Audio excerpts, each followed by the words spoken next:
Voilà, samedi 31 octobre 2020, bienvenue dans cette tranche d'animation matinale formant Masolo et Mboka. Comme vous le savez, tous les samedis, Tobeta Solo et Mboka Nabiso, tout ça la rétrospective, il y a semaine mobimba samedi, na yango to bengi saka balande la politique de près pour to kokakosa la analyse na actualité ya Mboka Nabiso. Aujourd'hui, contrairement à tous les samedis, vous avez certainement l'habitude, il y a comme on a tonton Bradley, la prédication, plutôt la présentation, il y a émission Oyo Masolo Yamboka Topé tranche d'animation matinale, voici Mad. Lelo Azali Bongo Abengami ko remplir ba tâche mususu kaka ya musala na yango. Vous allez constater la présence de Augustin Kapena nga bomisana nanga tout le lundi, mercredi, mais aujourd'hui expressement je suis là pour vous servir et vous tenir compagnie et tokomeka bongo ko solo la na o etali actualité ya Mboka na biso ndenge boyebi yango ba concertation oyo mokonzi Mboka Asila Kibongo na ko évoquer mokolo oyo asaki adresse na devant la nation et bandito et bandité et kobanda mokolo nini tokobeta lisolo nango awa na plateau tokobeta pe lisolo ya tête à tête entre Martin Fayulu Madidi pe Denis Sassou Nguesso azali bongo président ya Congo Brazzaville après le passage ya chef de l'État de l'autre côté du Brazzaville lors de 80 ans il y a manifeste à Brazzaville il y a le 27 octobre 1940 mokonzi Mboka zaki invité à Likaki bozo yoka banungu nungu ebele mokonzi Mboka kutanaki na Denis Sassou Nguesso pe Idrissa Déby bapesi etoli ya koloba ete kosala bras de fer te na autorité morale ya Front commun pour le Congo na yango to bengisi batu na plateau o to meka ko analyser pe ko beta masolo na yango et ensuite 338 députés nationaux pe sénateurs ya Front commun pour le Congo ba réitérer pe engagement na bango ba jurer fidélité pe loyauté envers ya autorité morale na bango Joseph Kabila Kabange. Tokobeta pe lisolo na yango toko analyser tokobeta lisolo ya création à union sacrée. Voilà o mokonzi Mboka après avoir ko bengisa ba consultation est-ce que toko aboutir na eloko azali ko luka union sacrée ya Congo tokobeta lisolo et enfin toko chuter na insécurité comme vous le savez kidnapping insécurité du jour les jours à l'est ya Mboka na biso awa na Kinshasa insécurité qui est belé. Sûrement, il y a des gens attitrés qui sont mieux placés. Il y a comme ça la analyse. Nayango Tozali Bongona Daniel Kabeya, il y a Zali Bongo cadre, il y a parti au pouvoir ou parti présidentiel, l'Union pour la démocratie et le progrès social UDPS en sigle Ndenge Todenga Kayango, Azali déjà et Longo Nabiso na plateau. Sûrement il y aura d'autres personnes qui sont déjà prêts, ils seront là d'un moment à l'autre, bah, si joindre Nabisope, to okako analyser actualité ya Mboka Nabiso. Bienvenue encore une fois Nabino, bah, fidèles téléspectateurs, il y a radio, télévision, voici l'homme, restez branchés et scotchés et vous ne serez pas déçus. Alors d'entrée des jeux, Nazali Kobandana Ndeko Daniel Kabeya, Ndeko Mbote na Yope Boye Malam. Merci Ndeko. Pesi balandi nyonso oyo balandaka émission oyo ba congolais nyonso esika nyonso vraiment bazwami na pesi bango bambote belé vraiment bon week-end samedi malam na bandako na biso na pesi parti na ngai e mbote belé esika nyonso bazwami pratiquement na secrétaire général Augustin Kabuya, président Aïe Jean-Marc Kabound na président Ligue des Jeunes Fédération na ya Chango na pesi bana nyonso ya Chango oyo balinga ke émission oyo o avana matao na monaki déjà bachaki ba TV moko minene ona kolanda émission oyo bana Chango bana Pascal bana Njidi bana Mikonga Terre Jaune Efobank Sele Maluku na pesi bino bambote belé. Merci toujours na ba conseil na bino na soutien na bino oyo bolingela ka mwana na bino ya Chango. Voilà, obeti lisolo ya parti nayo, parti IDPS, santé ya parti ezandeni. Merci Ndeko. Santé, il y a partie ezali kitoko makasi, partie ezali na kimia, évolution ezali malam. Denge bazali ko kumbela biso epa ya président intermaire ayi Jean-Marc Kabund na mwana buta na moni parti vandi sikoyo masolo ezakitoko. Masolo ezakitoko na ngambo ya UDPS. Alors ozali moko ya basalaka analyse ya actualité ya mboka na biso. To bandana on a discours à mokonzi ya mboka parce que bien que ici ezalaki depuis le vendredi passé, mais quand même ya ngonde ezali ko sala actualité na kati ya mboka na biso. Discours wana nani yo o analyse ki ngonde ni. Merci Ndeko. Discours ya mokonzi ya mboka ezalaki kitoko makasi pe azalaki clair ya makambo nyonso lobaki. Ezalaki discours moko muke ya 6 minutes, mais ezalaki na 4 papiers. Mais 4 papiers wana comme tozana mokonzi moko wazana stylo un peu makasi na mutu vraiment na bongo evanda na ebiki akataki yango vraiment salaki yango na 6 minutes. Il y a ko démontrer population, ko démontrer monde mobimba, ko démontrer bat auto signaki na bango coalition pona kolakisa bango eteke inane na ndam évolution ezate peuple a se retrouvé te yango wana omoni balobi consultation il faut esalema consultation ane ko salema il faut ozala ba inviter yo ezate que n'importe qui OK kaka boyepo ba yamba yote yango wana discours ezalaki clair yango wana lokola mokonzi ya mboka alobiki bazali ko bloquer na ba action nyonso wazali ko mener pour que peuple a se retrouver yango il faut koluka moyen ko déboulonner système kingakati pour na koluka moyen peuple a se retrouver pour kota la malam biso to votaki mokonzi ya mboka na se ya mbula de façon que biso peuple congolais to se retrouver changement et monana bon vote autosal to moni changement te pour être ata ndeko Martin Fayulu ata Moïse Katumbi ata Jean-Pierre Mbemba mutu nyonso akokaki kokoma na pouvoir il fallait toujours basa la coalition pour na kotambwisa mboka bon l'air biso toke ko soyi ko signer coalition tokendaki ko signer coalition pour na konyoko la peuple te mais lokola tomoni que coalition ezo ramener mbuma moko ya mabe peuple azali ko se retrouver te tokokanga mati wapi pour na kolobaki 350 personnes au bazali toujours na majorité bango ba bloqué mboko uto ba bazala toujours en tête ya pasi ya population toko kolinga yango te yango na mokonzi ya mboka a changer système amoni que soki na continuer na lire oyo peuple a ko se retrouver na eloko moko te en tant que numéro 1 ya mboka yango na ndeko journaliste toko yebisa yo ke ngonga ekoki auto ko démontrer que tozali machine ya politique école de formation toyaki te pour na copier peuple toyaki pour na changement yango na tolobi ete ke mokonzi ya mboka lokumu mingi na discours au salaki mais tokei tina suka pour na ko démontrer ete ke toyaki pour na changement. Voilà yo o beti lisolo ya discours o lobi mokonzi ya mboka sali discours à malunga mais bato bile ba lobi alobi elo côté contre toute attente bato bazelaki alobaki non les lona zo dissoudre parlement nazali ko longola premier ministre ne bonga na ye nyonso bato bazelaki mokonzi ya mboka sali discours pour que a senga ba consultation bamisusu balobi mokonzi ya mboka alelaka trop te ya kolela trop n'importe quel moment na nyonso bato bakoloba bino bokoyebisa bato nini. Merci Ndeko eloko moko toko ko retenir toyebisa bayimboka utoba na Congo nyonso bazali kolanda biso na kati ya bandako na bango toyebisa bango ke pouvoir ezali na kinga kati te pouvoir ezali na oya mokonzi ya mboka azaka kamoko Félix Antoine Chilombo Fachi Béton Fachi Volcan yenda azali kokumbela Congo uto yenda azali papa ya ba congolais nyonso discours il fallait d'abord bino ba panzi sango bomeka kolimbo lango na likota ya lingala Chiluba, Swahili, Kikongo, pour que bato ba comprendre yango un peu bien.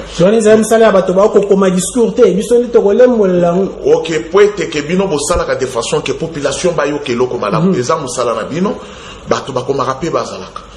Discours ezalaki en bref. Mokonzi ya mboka mile la kate.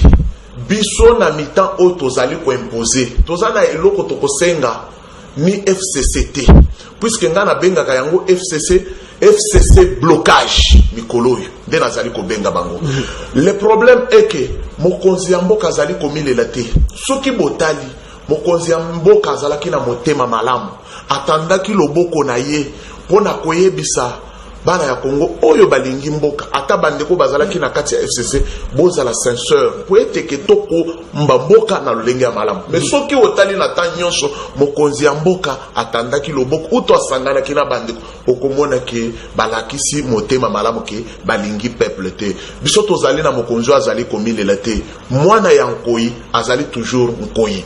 Toko démontrer batu ke lelo bayebelaki Félix na face A. Mais bakoya ko comprendre que Félix ayaki pona kosakana te mais ayaki pona intérêt à peuple. Mokonzi ya mboka milelite muntu azali komilele ezali Joseph Kabila na famille politique na ye biso toye wana pona ko démontrer siko ke toyelaki musala. Mokonzi ya mboka milelaka te naza ko répéter loko oyo boyebi ke mokonzi ya mboka finga mimi ke po balobi bazwa ba décision ozwa ba décision te ka kolela ko sala ba décision. Non mokonzi ya mboka za n'importe qui tende ko journaliste lelo mokonzi ya mboka koko stuka lobi lelo na koloba boy mais faut y bazana combien de conseillers aza papa ya nation mobimba okomona balobi salaboy ezate ke balongoli décision na ye na kati ya moto soki banda boyeba Antoine Félix Tshilombo oyo bomonaka bokotala ke na parlement bomonaka na face mususu devant discours wana ya minute muke o batu ba comprendre okotala okomona ke non Félix yeyo oyo toyebelaki mwana ya Kondo Etienne Tshisekedi wa Mulumba o bayeba soki otali esprit ezakola ke sa ete talaka ka face ya pamba eningisi bato elalisi bato na sapatu na makolo ekotisi bato ba réunion soki 50 par jour ebengisi bato ti na kingakati ezakola soki face déjà ezolobela bango déjà ke awa makambo epanzani na koyebisa yo ke Lunkamba na famille politique na ye premier ministre Otozana yo ko constater que crise ezali makasi crise ezali na sorte nini yo moni premier ministre président ya assemblée ya sénat na mama présidente ya assemblée nationale mais ozomona ke bazoto sa mokonzi ya mboka te eza déjà crise eza crise entre président de la république na ndeko premier ministre na président ya sénat na mama présidente ya mona bango ba koloba ke crise ezali te mais na yo za mopanzi sango tolingaka bino puisque to sala ka analyse longo na bato bazali na bandako premier ministre président ya sénat le fait ya koboya ko tosa mokonzi ya mboka déjà crise ba provoquer déjà crise puisque soki yo autocité okotosa nani mususu yo osali boyi siko ba ministre o bazana simana yo ekozala lolenge nini c'est que ozana mokonzi ya mboka mususu yango na tolobi ete il faut tokende jusqu'au bout na koloba ke ngonga tozana ta ya ngonga match ebeta maka pendant 90 minutes jusqu'au bout ngo ezati wapi na koyebisa ma papa ya kolela lisusu ezati otokoya na question oyo lobi a opona consultation voilà batu bayeba te ke consultation wana le rekosalema e koluka moyen et annuler décision ya ke non il faut batu bavanda batu bazonga na banda ko bavanda ba oba kotika la ba chômeur batika la il faut tolongola blocage il faut peuple congolais se retrouver papa na mboko yoko komona ludoso mwana zalaki kolia lipa ozo mwana zolongola va muntu alia lipa ifo longola nano poso po azwa misunyo ezali na kati soko okotala bandeko ya FCC balie misunyo nyonso ezalaki na kati ya lipa okomona ke soko ofongoli lipa misunyo ezate liso na kati ya lipa nde tolobi eteke FCC ba comprendre que mboko ezali toujours batanga yango la notage ou tomboka na bango moko te mboka eza ya ba congolais nyonso il faut to se retrouver mokonzi ya mboka ta consultation ezali à côté kala toujours mokonzi ya mboka décision na ye et ko tombeka ke ko kweya pona kolongola système kabili système kingakati o ezali ko bloquer. Voilà justement avant to kota penza na mozindo na matali ba consultation oyo mokonzi ya mboka salaki déjà appel na yango e bandite ko banda mokolo nini okomeka ko pesa biso biyano na mituna wana bande kona biso ya FCC balobi yende azali mokonzi mboka mais akolela to ko bloquer na niveau nini bino pe kolelele ki bino yango ba koloba ke bo kolela pamba blocage yango eza na niveau nini. Merci ndeko soko tali ba action nyonso ya mokonzi mboka ezali kotambola te. Mokonzi mboka ye d'abord na problème o etali gratuité ya enseignement. Bango balobi ki te eza eloko oyo ndeko Kabila tikaki puisque yenda vota kilo wana yenda sala kilo wana ki ezala bana batango fele togo itindeko mais yo tikaki l'air moninga yepo na continuité na yo boko sala ndengene il faut bo appuyer peut-être que tout que de liboso bana na biso batanga bien lelo bana ba ko tanga bana baso tanga te ndeko bazali bana tous les jours okotala eteke bango balingi e marché te gratuité wana ezala valable te bansenya bafuta mate puisque batu babosa na kati ya banda kupona koyeba kiye na présidence mbongo evanda na présidence te mbongo ezala na banque gouverneur ya banque azana mutu FCC ministre ya finance azana mutu ya FCC mais okomona basali mukanda batindeli bande kwana pour résoudre problème te babi misolo eko kwa obimate premier ministre azozo injonction et pas ya mokonzi ya mboka bo exécuter programme oyo fait de route nanga ezali boy premier ministre akokende na famille politique na uto ba ministre pona ko démontrer bango ki tout ça la boy okomona ba koboy l'air ba classe ezongia soki bazali ba ministre ya ba congolais oyo balingi Congo il fallait tout le monde quand même ba descente na ba école o bazali ko pesa ta moi sac ya shoba pakola na école o bazali ko mobiliser ataba na mesoko tali ko mona ministre moko te lobi to moni premier ministre Yambi ministre d'état ya EPST pour ba tala lo lenge kali ba futa ba nouvelle unité yango na tozali ko loba ete ngonga ekoki ya pression au moins pression auto chaka ndeko Kabila na 2018 pour asalisa maponami yango wana pression oyo tozali kocha siko biso peuple tozali kocha na mokonzi ya mboka de façon que peuple a se retrouver blocage za na makambo nyonso okotala ke baza ko futa batuti okotala eteke courant na mai ezaliti DG wana ya régie des eaux DG wana ya SNEL baza wapi balingi ko servir ba congolais te balingi ko servir nation te peut-être que ba inisa mokonzi ya mboka devant peuple 2023 mokonzi ya mboka tango ko telema devant peuple azanga discours ya ko telema na ngoni liboso ya peuple yango tozali ko benga yango blocage yango tolobi eteke non ekoleka ti wapi yango tolobi mokonzi ya mboka to beleli mokonzi ya mboka to votaki yo pour la changement to votaki yo te poto ya komile ata pandémie eyaki. Mais il faut quand même to palper beaucoup yango na ba secteur mususu to mona bolamu mais bande yo so moni fiji nini drapeau nini auto affiche nini ya mokonzi mboka zo sala ta descente na quartier moko boye auto na commune moko boye ola kisangai ministre moko ataya famille politique ya FCC au moni azui kaka elogi ya mokonzi mboka che auto ache ya ye photo alobi aza ko soutenir l'action chef de l'état exacté voilà mais avec Kabila tozali ko mona ngote c'est que bazali ko sala musala pona ko soutenir mokonzi mboka te pona intérêt ya peuple te bazali ko sala musala et pona ko servir famille politique na bango lelo oyo bakei na ba réunion wapi siko place ya bato ba votaki bango ne faut pas tous à la ba député ya famille politique il faut tous à la ba député pour na servir Congo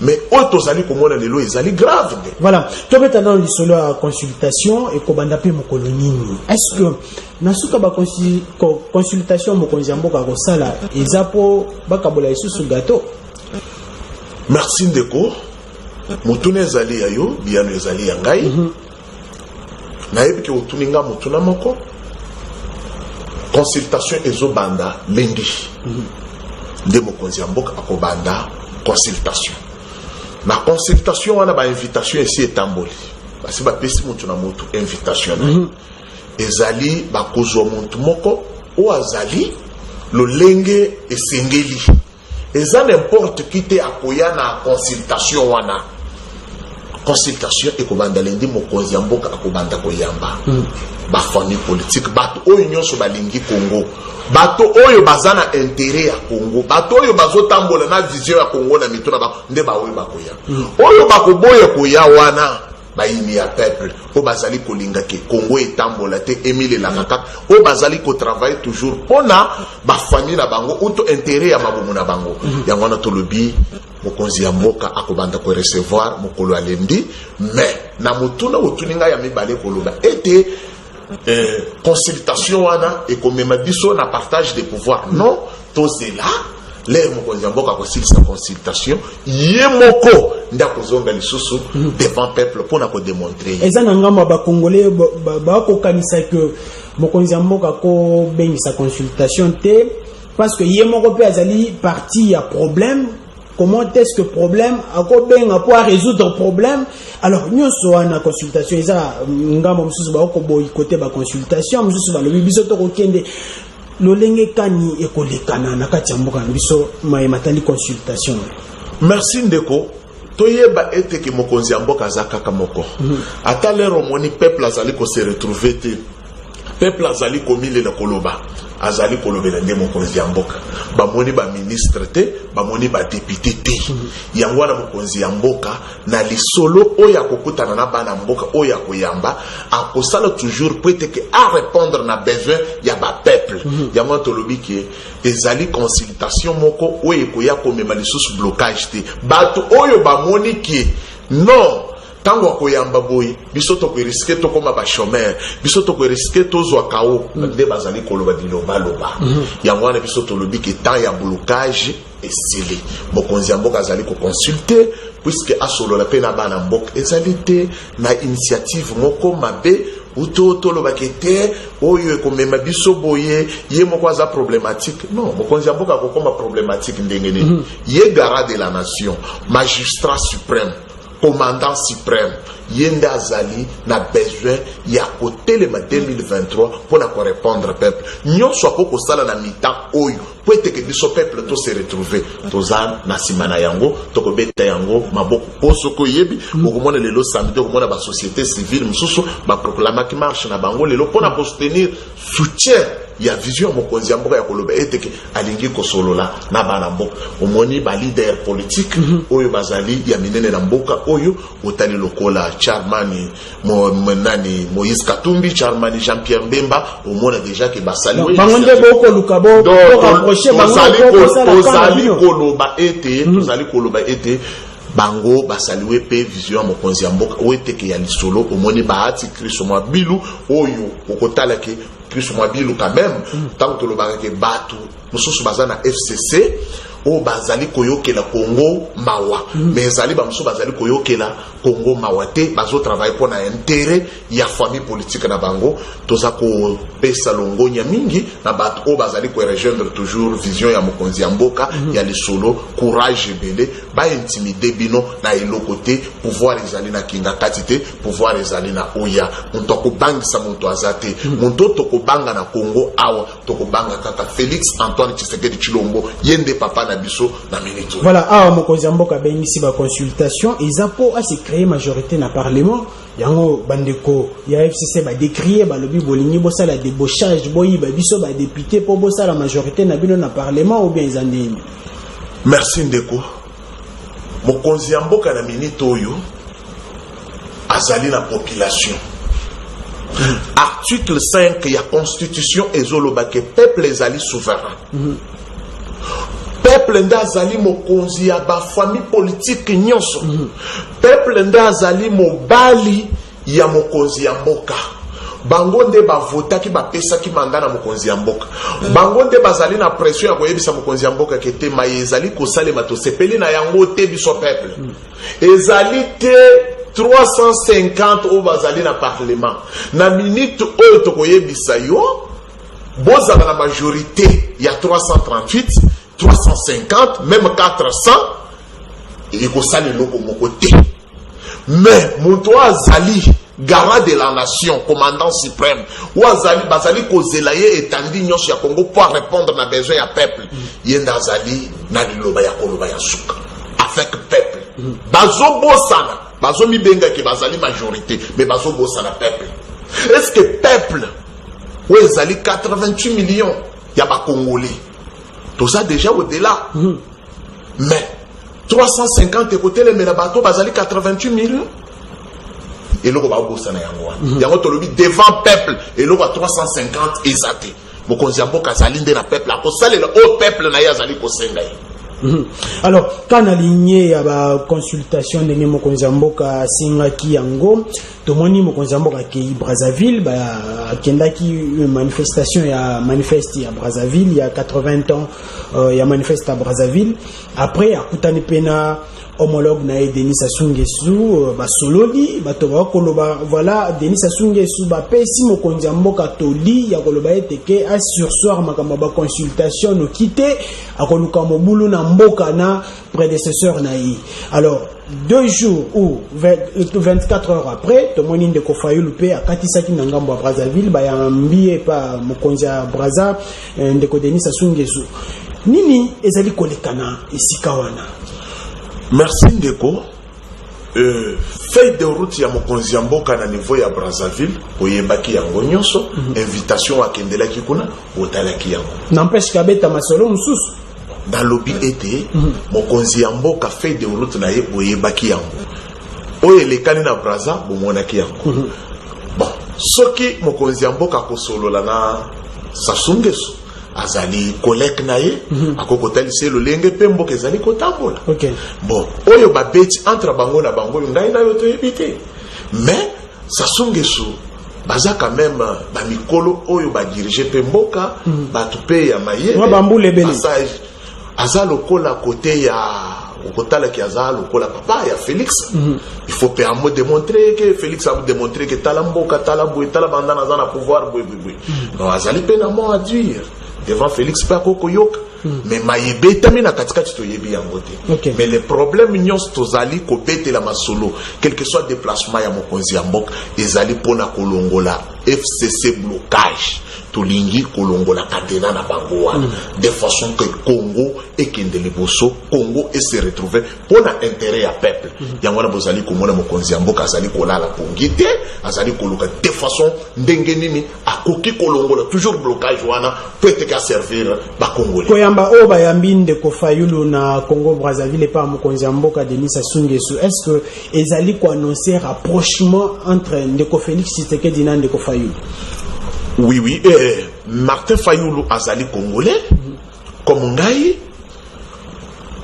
feuille de route na ye na niveau ya Brazzaville, ba communicateur na ye, na batu na ye nde bakoko yebisa yo maya kendela kikuna. Mais tozali ba congolais, tozali ba unité. Oyebi bambula oyo, mwana mboka Martin Fayulu, asali na kati ya ndako, inabiso ya IDPS, pembeni ya Etienne Tshisekedi wa Mulumba, mais malgré yenda azali ko démontrer biso motema mabe ya koloba tala muntu lokola Etienne Tshisekedi wa Mulumba kufa Martin Fayulu boyi ko komati na ebembe mais okotala na monoko ya Félix alobaka toujours maloba ya malamu pona ndeko na biso Martin Fayulu lelo yo soki akei na ngambu ya Brazzaville soki ezali masolo azali kosolola kuna na mo président ya Brazzaville to yebi yango te mais soki ezali pona intérêt ya Congo ezali malamu mais koyebisa yo eteke Félix azalaka problématique te Félix azali papa ya bako ya bakongolais alingi eteke esengo ezonga tozala na bomoko ngai na moni eteke de marche ya Martin Fayulu na Brazzaville ezali mabete azali congolais yepe na ndenge balancer consultation soka koya komona Mokonziambo ezape mabete ezali malam puisque oyebi na monoko ya Martin Fayulu ezalaka kaka ke non eloko na atikali fidèle na plan de sortie à crise na ye yango ABC Denis Sassou Nguesso l'air bakutani nde na koyebisa yo boye ndeko na ngai na koloba eteke Martin Fayulu soki okotala ye maloba na ye na monoko azali na ini Félix na ini ndeko Félix puisque asangani na ba démon oyo mais soki otuni ndeko Martin Fayulu soki ye akomaka na pouvoir comme Félix Antoine Tshilombo akokaki kosala lolenge nini pona ko diriger mbo. Il fallait kaka basala coalition. Yango na tolobi eteke lelo to sali coalition to monique yango ndezali du mal pona ba congolais. Yango ne fallait to longola mabe wana blocage wana to kosala lolenge nini. Il faut ko benga ba congolais o bazali na motema malamu kotalisa bango ete botala boy bo pesa ya bino likanisipe to kosala lolenge nini. Mais muntu kozala na moya suka ezali Antoine Félix Tshilombo ndazali na biloba ya suka. Merci beaucoup. Alors ceux qui boji biso na nzela ya kolanda déjà émission oyo tozali kolobela bongo début ya ba consultation et kobanda mokolo nini depuis que mokonzi mboka salaki annonce nae une semaine déjà s'est écoulée. Ba consultation ezali ko bandaka kate mais également tozali ko beta lisolo ya tête à tête entre Martin Fayulu Madidina président ya Congo Brazzaville Denis Sassou Nguesso ba sila ki bongo ko kutana pe ba sololi et puis to beti pe lisolo ya 338 députés nationaux pe sénateurs ya Front commun pour le Congo. Oyo bazali ko réitérer leur engagement, loyauté et fidélité dans l'autorité morale. Il y a FCC Joseph Kabila Kabange. Nayango, il y a aussi une autre personne qui vient de s'ajouter à nous. Hein. Lui, c'est Jean-Papi Moussenga. Voilà. Je crois, je n'ai pas massacré le nom, je l'ai bien prononcé. Jean-Patrick. Jean-Patrick Moussenga. Voilà. Alors, il est avec nous. Il s'est joint à nous. Toromekapé. Ko beta na eli solo po azali moko pe ya ba analyste politique ako mekape ko pesa biso likanisi na ye to bandaki déjà na ndeko Daniel Kabeya ya azali bongo cadre ya UDPS. Alors Jean-Patrick Moussenga s'est joint à nous. Bonjour et bienvenue. Bonjour ndeko.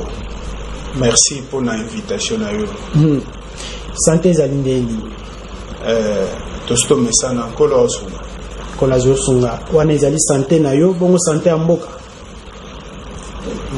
makambo ezalaki kokende déjà malamu te sikoyo na bwanya ya président de la République tozolikia ke ezomarché bozolikia mokonzi ya mboka depuis annonçaki ba consultation une semaine sikoyo ekobanda kaka te azwi blocage wapi te eza blocage te omoni masolo politique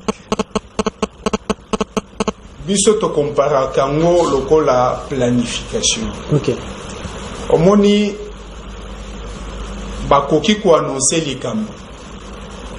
Mais bozela te ke likambo ngwe bandaka alobi. Parce que il faut qu'on planifie koloka ko arrêter auto benga calendrier au chronogramme. Otala eko bandakan eko sukakan puisque matière ezana no nini ba activité kozala nini ba résultat attendu et kozala nini pona yango to kosololango dans combien de temps. Donc masolo politique to memango kakate lokola ezalaka plébiscite. Donc au lobby bon na osala loboye bon te politique et sous bongo te. Wana ba politique en 1960 oyo bo olalio la muki osali likambo. Oyo komi o planifier na baninga po baya komona yo dictateur te après. Mokonzi mboka a annoncé ba consultation. Mais à l'obité kazo banango semaine. Et la qui cité que le col a bandi en côté. Le discours n'a à l'obité de la semaine prochaine. Oui. À l'obité et l'obité que le col est bandité qu'ils a bloqué. Et puis consultation ezalaka toujours à plusieurs étapes. OK. Ezalaka na batu ya mokonzi o bazo sala nzinga nzinga na ye babandaka o tobengaka ba comité de contact basali ba contact na batu nyonso ou encore batu ebele oyo baza censé ya ko participer na consultation wana soki basilisi contact Moutounion soit se préparer qu'il sera reçu en consultation par le chef de l'État. Abongi si pe loko ya koya bisa mokonzi mboka. Ce qui est pour wane sili nde mokonzi abandi effectivité ya consultation. Ezate que loko la yenanu abandi koyamba bato te que consultation bandité. Non. Déjà comité de contact bazo sala déjà musala depuis à sala qui discours wana. Bazo bongisa makambo nyonso ebonga nyonso wana ekomi déjà consultation. Robert Alisolo ya ba commission préparatoire mais to risque to pesa ba Robert Alisolo ya que non Denis Sassou Nguesso na Idrissa ba pesi to lia ko loba ete no e au sursoir nanu no kite mboka ekopela moto te Félix Antoine Tshisekedi azali président ya RDC. OK. A diriger RDC na ndenge ye moko amoni. Mais cela n'empêche que ba homologue na ye ba pesa ye toli et surtout que bazali ba kulutu na kati ya fonction ya président de la République. Mais qui nous dit que réellement ba yebisa ki ya sur soi? Yango ekoloba mati. Écoutez, comment on a ba réseaux sociaux to on na plateau na bino yo. Toyaka na démagogie. OK. Yango yoka bino moko ba journaliste ya émission yo boloba na biso toyaka kosala débat politique te toyaka kosala analyse politique. Voilà. Na émission oyo. Na émission oyo toyaka koyebisa batu makambo to landi na réseaux sociaux. En fait, ce baninga muso basala mo bongo nga sala ngo ndengona te. En fait, ngana zali mo panzi sango na ko poussa na pembeni ya baye ba ko loba mama loba wana yango na ko tuna ko tuni mabe. OK. Seulement nazola kisako biso awo en fait la plupart dongai nayaka awa te na basango ba réseaux sociaux. OK. Na lobité ke ba réseaux sociaux basango nyonso eza mabe. Mais biso toyaka ko sala analyse ya makambo oyo ezali réel. Je ne cesse de le dire que moi je veux aux prises avec les faits. Moi je ne discute pas avec les réseaux sociaux, je discute avec les faits. Ce n'est pas pour la première fois que Denis Sassou Nguesso a yambi mokonzi mboka. Et pas naï. Aussi Denis Sassou Nguesso a yakawa. Ayaka kozwa ba directive da ba dictat o Tshisekedi apesa kai. C'est faux. Ça c'est faux. Ngai nazo tenir yako la kisaba imboka ko. Tshisekedi est un homme d'État. Il dirige le Congo comme il l'entend. Bien sûr, selon le respect des prescrits. Mais azape na posa ya mwa toli. Ya baninga na ye ba homologue na ye. Soki homologue ya chef de l'État bengiye pour appeler ça et toli sur un problème. Moi je ne trouve pas de mal qui est en ça. Mais est-ce que toli nyo sezaka ya osalela? Puisque on lui laisse le libre arbitre d'activer ba conseil wana to ya roboya yango. Bon, de toutes les manières, les chefs d'État ne se rencontrent pas pour babeta masolo ba mela masanga bala la pongité. Ils se rencontrent pour travailler. Lokola bakutanaki ezalaki na masolo oyo ifalaki babeta pour l'intérêt de l'Afrique et pour l'intérêt ya bamboka na bango respectifs. Donc ba trois chefs d'État bakutanaki basolo li makambo etali Afrique. Mais basolo li pe makambo o etali Tchad, République du Congo, la République démocratique du Congo. Donc, que les gens ne pensent pas que Tshisekedi est un petit garçon qui doit être appelé pour aller être tiré des oreilles par les autres. Non, c'est un chef de l'État. Mais exactement, comment justifiez-vous, après le passage à Mokonzi Mboka avant Nazong et la peine de Daniel, comment justifiez-vous après le passage à Mokonzi Mboka na Congo-Brazza, 24 heures après, c'est Fayoulou qui s'y rend. Comment est-ce que vous pouvez analyser ce raccordement-là? Nos journalistes, nous devons savoir que Denis Sassou Nguesso est parmi les doyens chefs d'État qui sont encore en vie. Un exemple à suivre? Je n'ai pas dit ça. Ok, allez-y.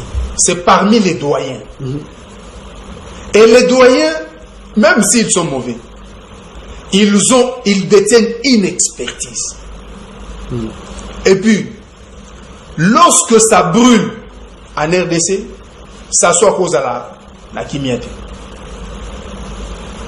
Ne pensons toujours pas que Sassou a koki kokota masolo ya Congo, parce que je ne confirme pas qu'à côté.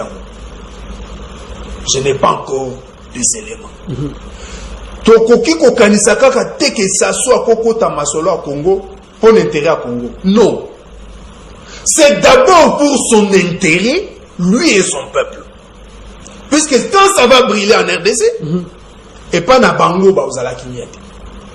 Donc, quoi de plus normal? Si cela est vrai, que, à mon a comme si moto zopela quelque part, Aluka a approché moninga naï, na bacteur au bassin na katsamboka naï, pour baboma moto. Quoi de plus normal? Alors, revenons-en un peu aux consultations. C'est tout simplement que Nassina Tunakindeko Daniel Nazali Koluka Kyobo, comme déjà ni Sikamoko Ndeko Daniel, pour évoluer. Alors, revenons-en un peu aux consultations. Quand le chef de l'État a signé ma consultation, est-ce qu'il voulait carrément mettre fin à cette coalition FCC Cash? Mais également, vous avez suivi qu'il y a 330... Si on parle le même langage, prière de nous proposer la déclaration